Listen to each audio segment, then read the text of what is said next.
네, 안녕하세요. 김시한 원장입니다.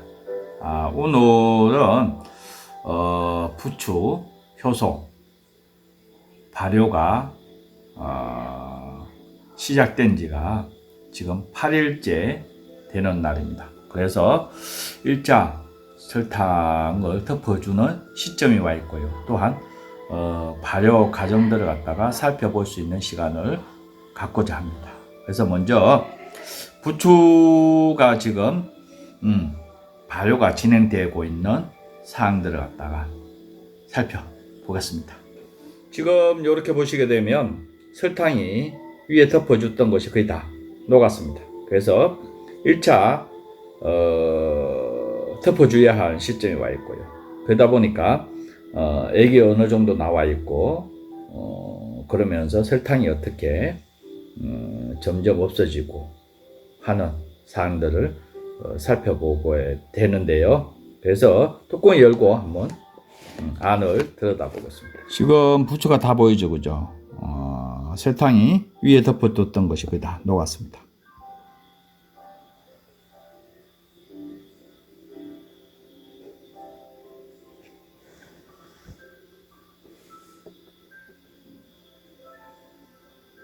액이 굉장히 많이 나와 있는 상태이고요.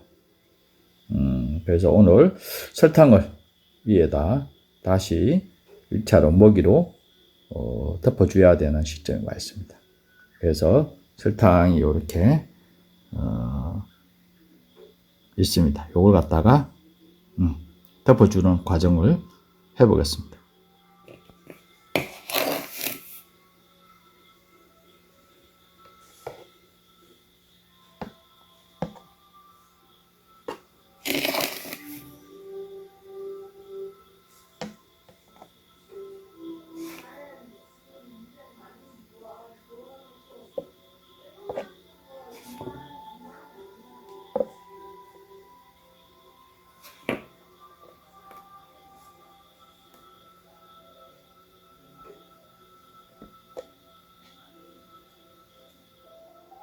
이렇게 지금 1차 설탕을 덮어 주었습니다. 이렇게 해서 지금 다시 진행이 되는데요. 황설탕이 흰색으로 점점 바뀌면서 군데군데 설탕이 없어지고요.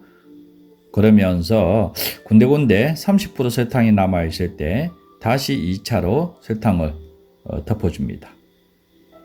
단 이렇게 덮어주는데 설탕이 그대로 녹지 않고 그대로 있는 상황이라면 다시 설탕을 넣어줄 필요는 없고요. 그래서 꼭 1대1로 설탕이 다 들어가는 것이 중요한 게 아니라 부추가 원재료가 당도가 얼마만큼 있었느냐에 따라서 설탕의 먹이로 먹는 것이 달라질 수가 있습니다. 그렇기 때문에 굳이 당도를 측정해서 사용할 필요도 없고요. 위에 이 덮어줬던 이 과정이 이제 매우 중요하고요. 그러다 보니까 얘네들이 미생물이 설탕이 쉽게 말하게 되면 먹다가 배가 부르게 되면 더 이상 먹지 않습니다.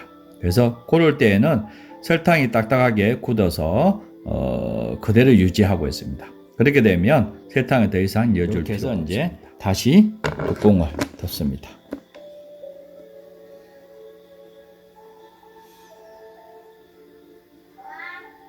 오늘 부추 발효 중에 8일째 되는 날 1차 설탕을 먹이로 사용을 했습니다.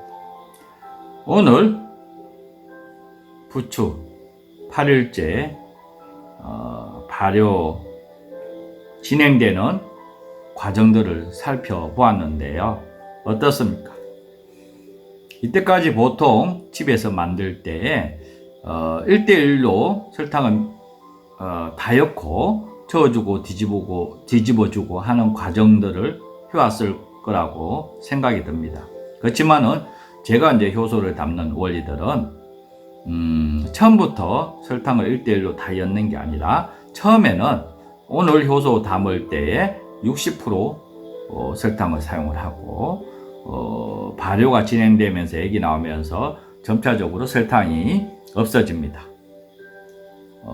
덮어줬던 설탕이 없어지게 되고 그것이 설탕이 30%좀 남아있을 때 다시 1차 설탕을 다시 덮어줍니다. 이 과정을 갖다가 2회 내지 3회 반복해서 발효를 시키는데요.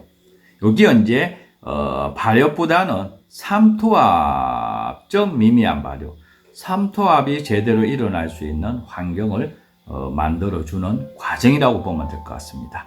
그래서 부추 속에 있는 영양소, 그 다음에 색깔, 그 다음에 효소, 재료 안에 들어있는 효소를 갖다가 추출해내서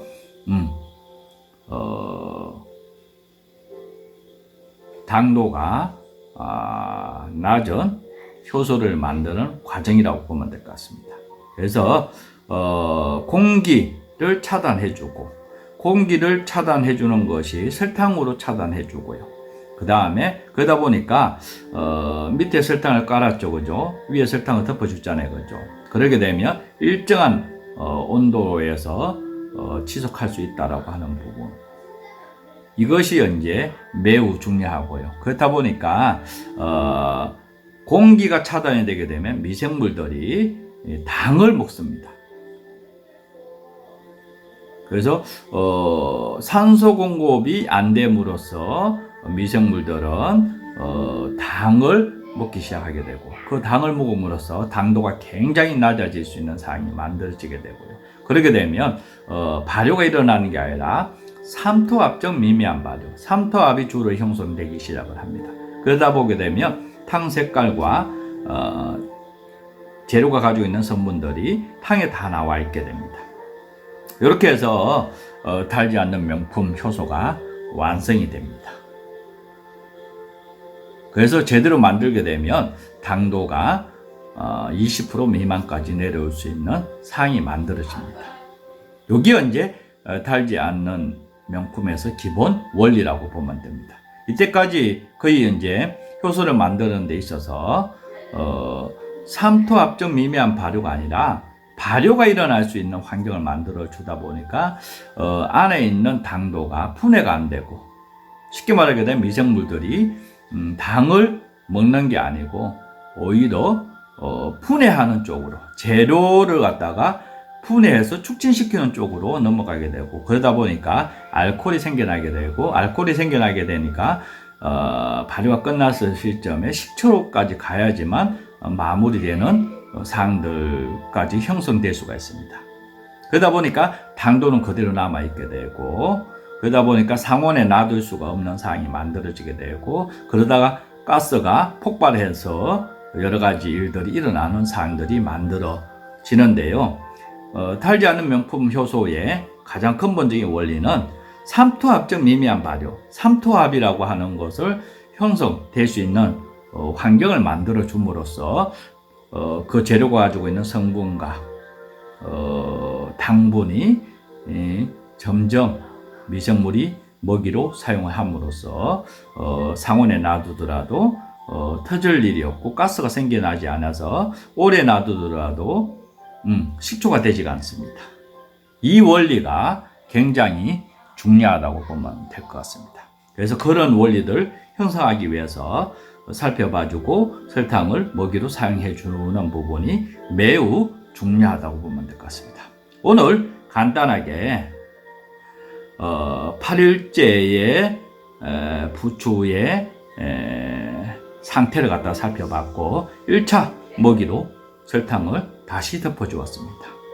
다음 시간에도 2차 설탕을 덮어주는 과정을 갖다가 살펴볼 수 있는 시간을 갖겠습니다. 오늘 김시안 원장이었습니다.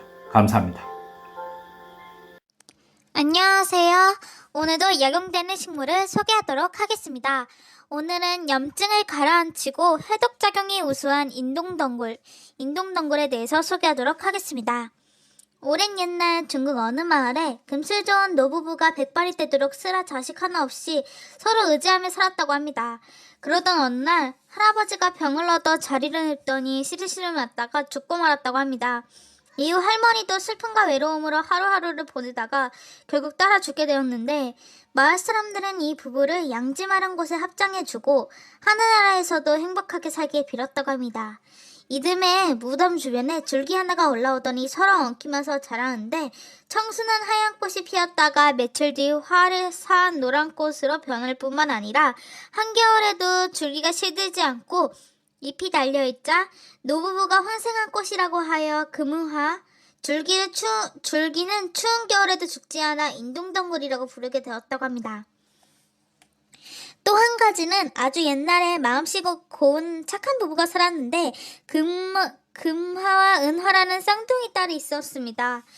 이들은 늘 함께 지내며 죽음도 같이 하기로 굳게 약속했었는데 그런데 이들이 성년이 되어 시집을 갈 시기가 되었는데 마을에 못쓸 전염병이 유행하여 언니인 금화가 그만 그 병에 걸렸다고 합니다. 동생 은하가 정성을 다해 간호했으나 보람도 없이 언니는 점점 약해져만 갔고 마침내 은하도 언니 같은 병으로 자리를 누워 두 자매 모두 죽게 되었다고 합니다.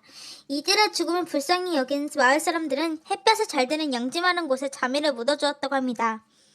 이듬해 봄에 무덤가에서 한 줄기 가느다란 덩굴이 자라더니 여름이 되자 금색과 은색의 예쁜 꽃이 사이좋게 뒤섞여 태어났다고 합니다. 마을 사람들은 금화와 은하의 혼이 아름다운 꽃으로 피어난 것이라고 하여 금은화라고 부르기도 했다고 합니다. 인동덩굴은 여름의 시작과 함께 꽃방울을 터뜨렸다가 모진 겨울에 얇은 이파리 몇 개를 매단 채 꿋꿋이 견디는 식물입니다. 초여름 상기습과 숲가를 지나다 보면 한 줄기에서 똑같은 모양의 하얀 꽃과 노란 꽃이 뒤섞여 피는 큰 머리를 이루고 있는 것을 볼 수 있다고 합니다. 서로 다른 식물이 엉켜 있는가 싶어 발걸음을 멈추고 가까이 다가가 보면 분명 한 줄기에서 여러 개의 작은 가지가 나와 나무를 휘감고 올라가 있었다고 합니다.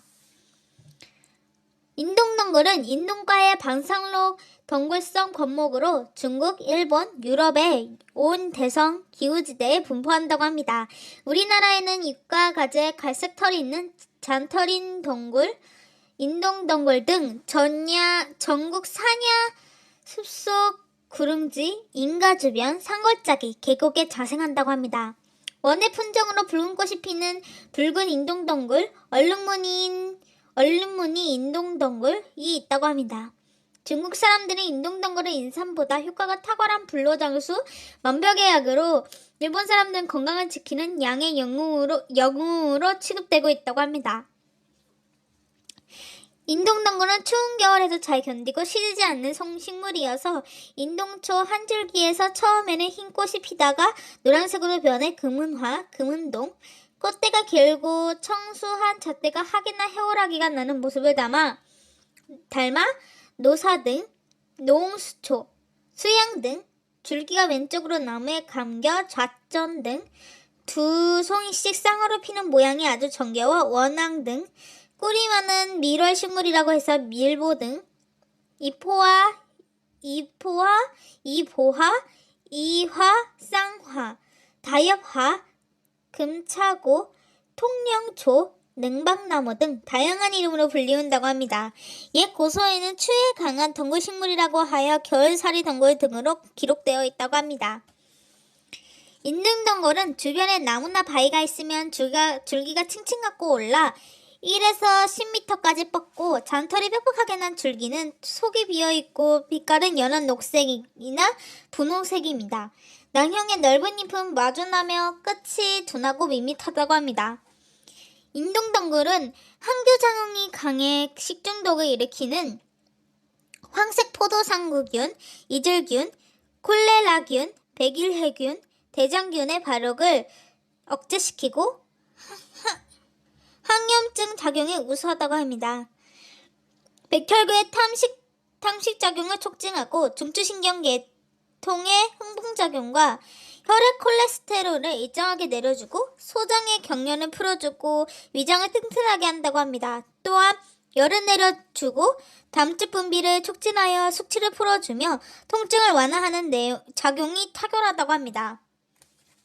맛은 달고 성질은 차고 우리의 몸의 심장과 위장, 폐를 이롭게 하는 약재이고 꽃과 줄기 외에 잎과 뿌리도 약재로 쓸 수 있고 어린 잎은 봄부터 여름까지 따서 말려 차를 우려 마시거나 달여 먹기도 한다고 합니다.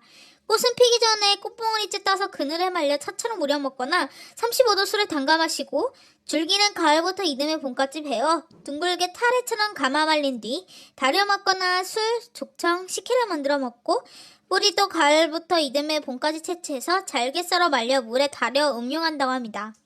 인둥덩굴은 생명력이 강해 황폐하고 청박한 땅에서도 여간에서는 죽지 않고 줄기를 무성하게 뻗기 때문에 심은 지 3년 만에 되면 군락에 이른다고 합니다. 우리 산야의 흔한 식물로 재배도 쉽다고 합니다.